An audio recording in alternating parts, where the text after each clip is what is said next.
네, 안녕하세요. 저는 이번 45회 신체손해사정사 시험에 합격한 김혜리라고 합니다. 원래 이전에는 완전히 다른 직종 업무를 하다가 이번에 합격하고 나서 관련 업계로 취업하려고 현재 준비 중에 있습니다. 네, 저희 가족분 중에서 보험업에 오래 종사하신 분이 있는데 손해사정사라는 직업을 저한테 추천을 해주셨어요.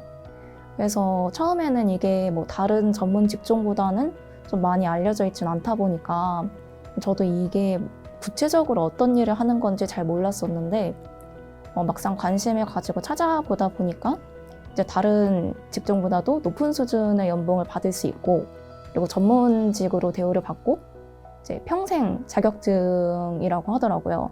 그래서 그런 점에 대해서 되게 메리트를 많이 느꼈고, 앞으로 시간이 가면서 성장할 수 있는 가능성이나 취업률이나 이런 거에 대해서도 좀 도전해 볼 만 하겠다 싶어서 그때부터 공부를 시작했습니다.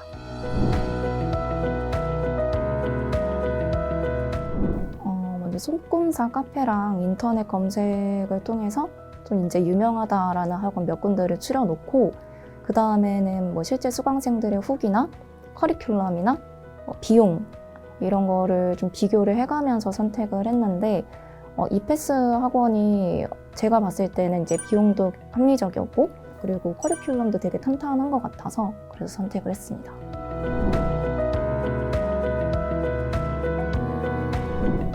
제가 온라인 첨상 모의고사 반을 듣고 나서 그 과정이 되게 좀 만족스러웠기 때문에 그 다음에 시험 직전에 한 일주일 정도 학원에 가서 아침부터 밤까지 이제 공부하는 실전 모의고사 반을 추가로 신청을 했었어요.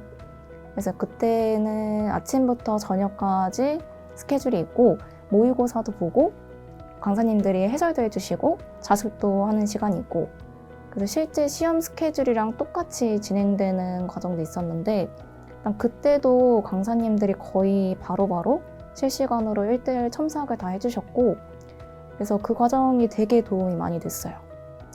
왜냐면 제가 시험이나 중요한 일 있을 때 긴장을 좀 많이 하는 편이어서 아무리 혼자 열심히 준비를 했다고 해도 시험의 현장 분위기를 한 번도 못 느껴보고 시험장으로 들어가면 컨디션이나 멘탈이나 이런 게 조절이 안 될 것 같아서, 그래서 실전 모의고사를 신청했던 건데 생각보다 옆에서 다른 수험생분들이 하루 종일 계속 같이 공부를 하고 계시니까 그게 좀 더 자극이 돼서 시험 직전까지 늘어지지 않고 좀 열심히 할 수 있었던 것 같아요.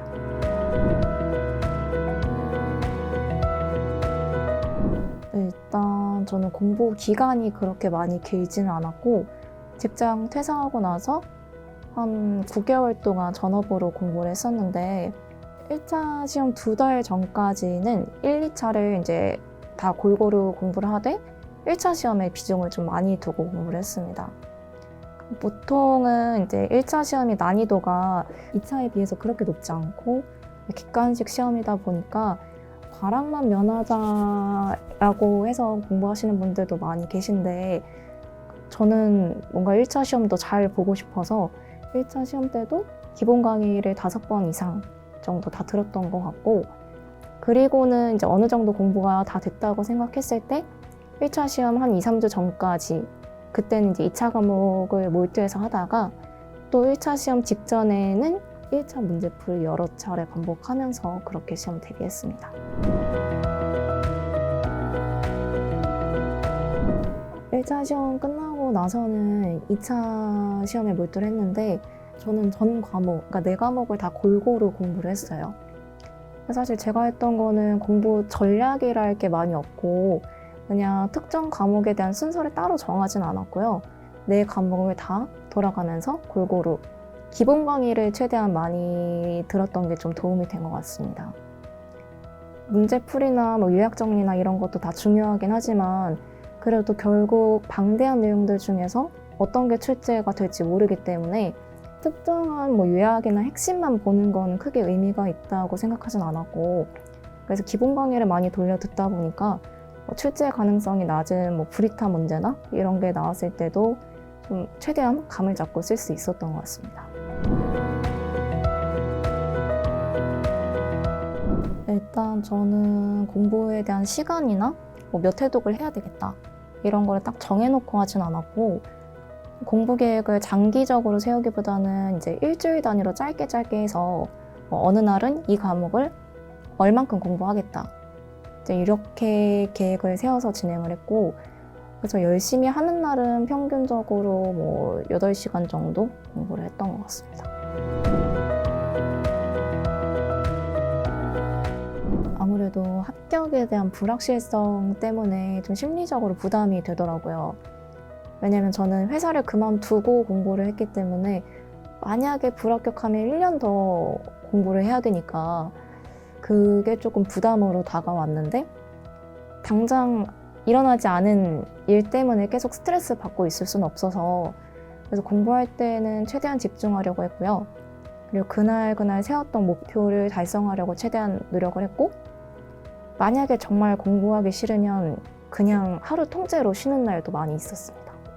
그리고 그게 결국에는 재충전이 돼서 다음 공부할 때도 좋은 영향이 됐던 것 같고요.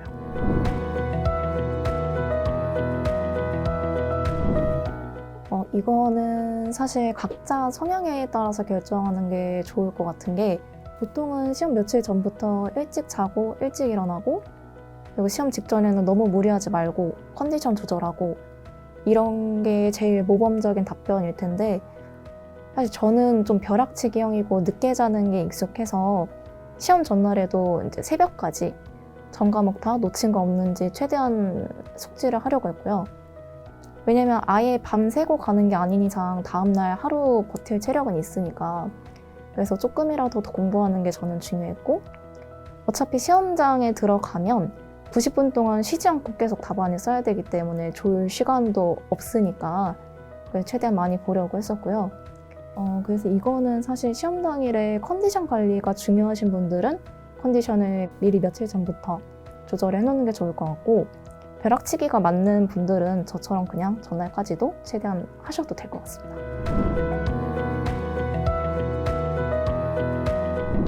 저는 절대적인 공부 시간에 구애받지 않으려고 했고요. 왜냐면 학습 어플을 보면 저희 손사 공부하시는 분들 중에서 하루에 11시간, 12시간 이렇게 공부를 하고 계신 분들도 많더라고요.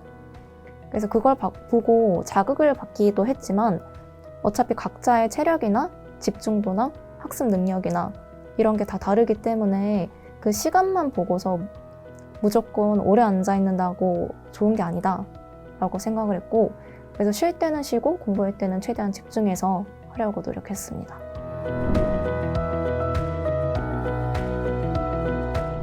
네, 이제 시험 합격했으니까 앞으로 손해사정 업계로 취업해서 좀 경력을 많이 쌓아나가고 싶습니다.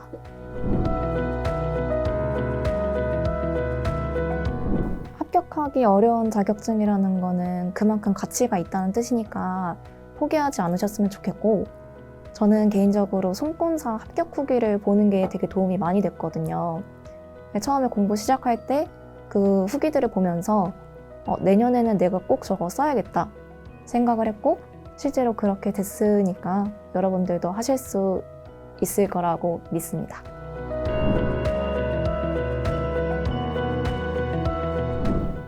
남들과 너무 비교하면서 좌절하지 않으셨으면 좋겠고, 본인이 선택한 강사들과 교재만 믿고 공부를 하시면 그게 가장 효율적인 공부 방법이 될 것 같습니다.